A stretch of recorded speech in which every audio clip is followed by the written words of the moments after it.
I know you're in the spaces, you're in the game, so this is the topic of discussion when we're not talking about Pitt or whatever it is, which is transfer quarterback. And we get a lot of like, you got to develop your own. Why are you bringing in these portal guys? You are put yourself now as the 18-year-old, star of college football, trying to look forward. Put yourself. You're Malachi Tony right now, right? Like you got 3 years right left. Now. What do you think about the whole transfer quarterback versus develop your own? Man, listen, in my opinion, like if I'm on the team, if I'm Malachi and I just went crazy freshman year and well, I did. That's what I'm saying. I was going to say, you can be yourself. Just be yourself. You literally like acting like I did it. Like, yeah. Just be yourself. Like that next year, man, like, coach, like, I'm not going to lie, brother. Like, we got to go find best available. Like, I need a guy, because at this point, like the expectation only gets higher. You know what I'm saying? So you don't want to be out there with a dude who is green. He's never really been out there in the battle. He don't really know how to read. You're going through those learning curves, and it's cool. But I do think like we already set the expectation to here. Like we're about to go, knock on wood. We win the next game, obviously. Back-to-back 10-win seasons. Like you don't go from 10-2 or 11-2 or whatever it's going to be at the end of the day. You don't go from that to trotting out a brand new freshman quarterback who's never played. You don't like, unless you want to go like 7-5 and try to fire your coach, then go ahead. But I think in today's day, like, I mean, look, it could still happen. You could still have a bad year with a transfer QB. There's no guarantees with it either. But I think you're like the percentage chances of it happening are way lower with someone that you've seen do it to a certain degree as opposed to someone that you just don't trust. And Amon, what I've been saying is like, I think the only way in the way that it's set up right now under Mario, that we see a young quarterback or a homegrown quarterback start is if you bring someone in, they end up winning the backup job, and someone the guy that you brought in gets injured. Yeah. They play for 5-6 games throughout the season, and they show, hey, they can do it, and then you build on that next year. But I don't see it happening on the other way. Yeah, no, I agree. I think, well, I know for a fact we're gonna have to go, grab a guy at the portal, and rival fan base is gonna troll about, we don't develop. Like, how many quarterbacks throughout college football actually stay at the school they like committed to out of high school? Damn near none of them. So that's not even like the norm no more. And then two, like these coaches, like we see around the nation, like one bad year or a few bad losses, you might be out of there, right? So I just think everyone's like playing the safer way. And it's like, look, I can go scout a kid, obviously, that came from high school, who I got to develop and teach a bunch of stuff to go through that learning curve for 2-3 years maybe. Or I can go and look at the tape of guys playing on the collegiate level already, and I can see all the pros, all the cons. I can see what I can get him better at, or I think he can fit in our system. Hence Cam Ward, the guy that was at Washington State. They were losing a bunch of games, but he had a lot of ability. And it's like, I think he can fit what we do over here very well. And I just think I'm cool with that. At the end of the day, I think college football is about wins and losses. To me, hey, Deron Coleman type kid, right? If, the staff is high on him, great. Bring him in. Let him compete. Let him develop, right? And if you have a portal guy that got 1 year or 2 years of eligibility, great. And I think with NIL, like there's really no rush on when that kid can be ready, because that kid now is still getting paid. He's not there for free like back in the day. He can sit comfortably. He's learning just like in the NFL, right? You're learning behind some vet guy until your number's called, whether it's an injury, whether that guy's performing bad, or the very next year after you learn from that guy and the staff and you're ready to go, then you can hand the keys. So I just think it's a different type of world we're in, like as far as the quarterback stuff. So yeah, go get me, the kid from Cincinnati, or go get me, baby Mahomes or something, and let's roll. Like I'm cool off the, we got to go through, like, why? Like, that's the question I got to ask people who ask, why don't we develop or use our freshman guys? What is the point? Yeah. Like, what is the point when no one else is doing it? When Ohio State is going and getting a portal guy, right? When all these other schools are doing the same thing, why do we magically try to go opposite and say, no, Coleman should start. But Coleman hasn't shown anything. Coleman isn't even on campus yet. He hasn't proven anything yet. We don't know. He could be the next Bryce Young for all we know. We don't know. Let him show us that instead of just giving guys the keys to the whole university. Essentially, I mean, that's what being a quarterback is at a school. You got the keys to everything. And they talk about money too, because Carson Beck, Ward, these guys get paid. It's like, well, hold on a second. You don't think that Arch Manning was getting paid a lot of money before he even did anything? God. 100%. You got to pay those guys too. Now we'll ask though.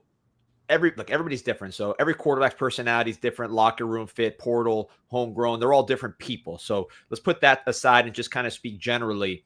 Do you think there's a locker room component? Because I've heard that argument that bringing in guys from the outside not as good for the locker room as opposed to homegrown. He grew up with came up with these guys, all that. Putting the individual personalities aside, do you think there's a locker room component to it? Honestly, I really don't believe so. It can be, right, if you do a terrible job of just evaluating the character, and kind of like the NFL, how they ask you about character issues. They do research on your parents and where you grew up and all that type of stuff. I think colleges are adapting that same model as far as a portal, just to kind of get an idea of who they're bringing into the locker room. So you definitely got to do your due diligence, but I think you bring in the right people, it's fine. Obviously, I think the staff has a pretty good job. They've done a pretty good job of identifying guys, whatever way they do it. I don't know, but I think we haven't really had that issue. I think we had maybe a few guys, one or two guys I can think of that were, from what I know, a little hard to deal with, in the locker room. But you got to look at the whole sample size. I think that's maybe 10% of what we actually are bringing in, of guys who, think about Tony Johnson, for example. Better hit percentages than a high school recruiting class. So you're going to hit on, I don't know what the percentage is, but you're not hitting on 80 to 90%. That's a very difficult thing to do. No, exactly. So, I think, bringing in the right character guys like Tony Johnson, I think was pretty good for the locker room. CJ Daniels was great for the locker room. Just identifying those guys who can give you some production as well as be leaders and help these younger guys develop. And I truly do think that's just a big part of these young guys looking pretty good for us, especially in the receiver room. You got some vets who played a lot of college football who are actually good people, so yeah. Yeah, I think that's important with the portal is you got to be real careful on character, because if you're importing bad character guys, now you got real problems. Whereas if you're importing KJ Osborne, you're basically importing a leader to your room. Exactly. Now, before we leave the topic, because I know you're on this stuff, so do you have a guy that's caught your eye that is one of these guys that's been discussed that you've seen him play on a Thursday or a Saturday? You're like, I could see this guy fitting in. Any quarterbacks that caught your eye? Yeah, for sure. The one I'll always say, and I don't know if you'll hit the portal, my number one guy out of anybody, and this is more like the long shot one, is the Cal quarterback, JKS. I think even though he's left-handed, why people don't want to, think about Tua and all that stuff, people are funny. I do think that, he has talent that's just not coachable.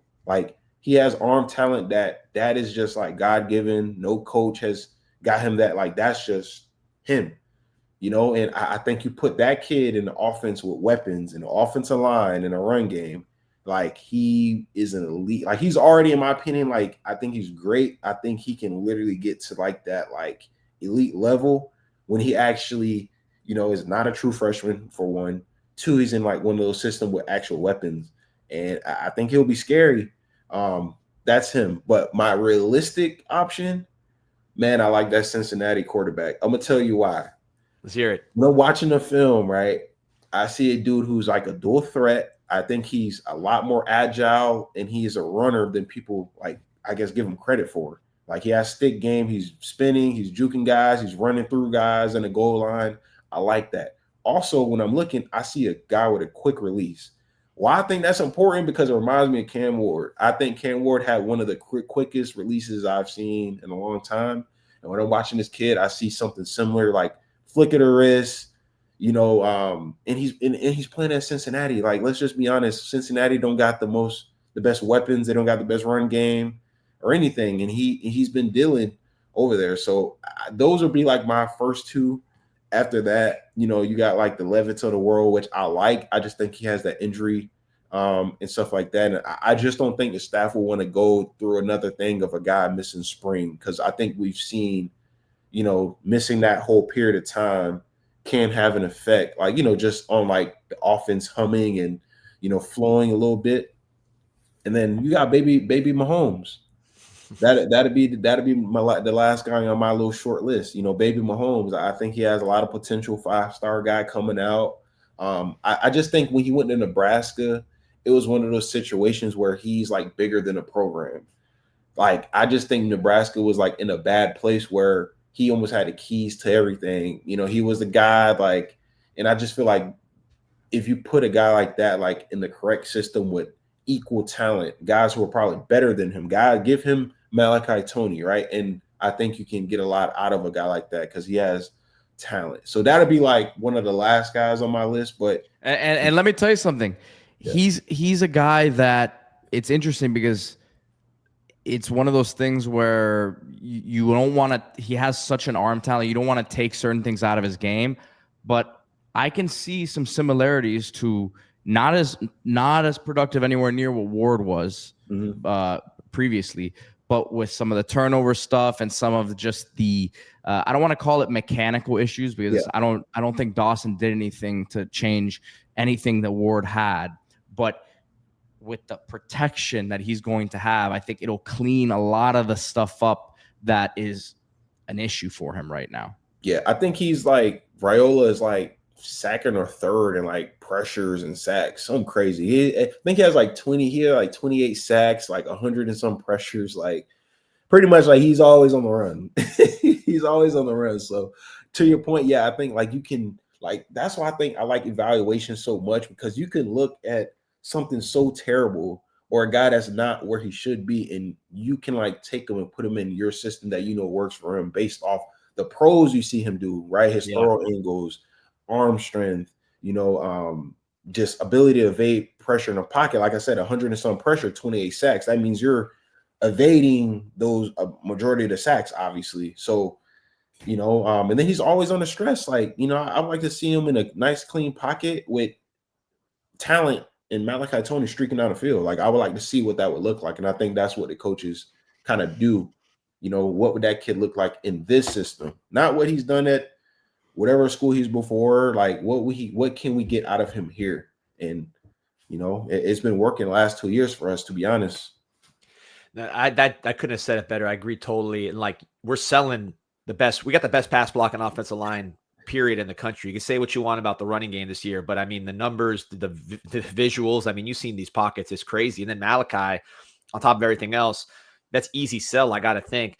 But you said something which I could not agree more, which is like, you got to get talent in here, because like, if you had like a team that your offense is kind of a mess, maybe you say, you know what, we need a stable game manager just to at least raise our floor a little bit, right? Because there's going to be stuff going on. You know, we're not the best protection team. Like, we just need someone to get us in line and give us a chance to win.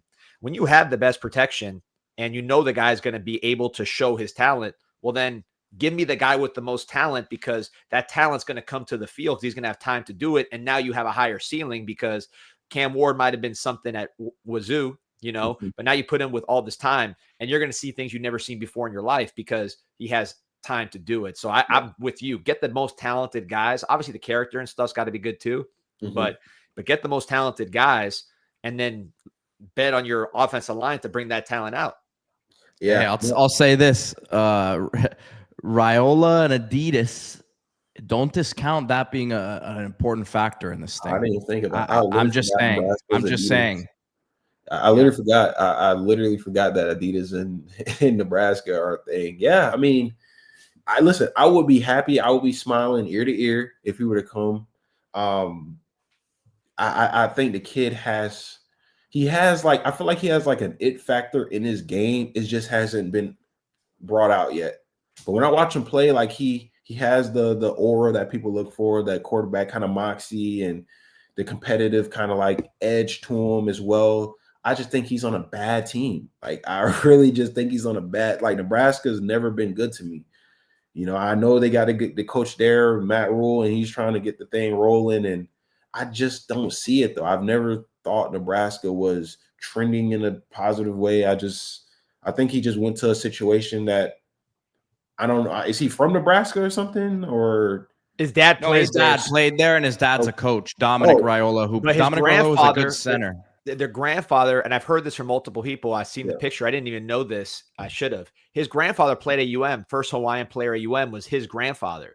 Okay. Meaning University of Miami. So there's a little bit of a tie there. Real quick, Amon, before we let you go, because I was talking to somebody who's from Wellington, and I don't know how involved you are in this. I know you're down here, so you're not up there as much, but from what I'm hearing, Devin Travis, this is Jordan Travis's brother, played Major League Ball. Jonathan Bostic, Palm Beach linebacker, who has played pro for a while, Florida Gator.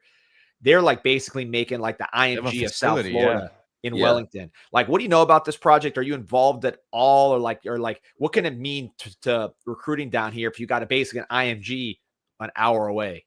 Yeah, I mean, shout out to those guys. John Bostic, played at WCFL. Palm Beach guy, Dev as well. I've seen the renderings and stuff like that they were making. It's pretty much just like a sports complex.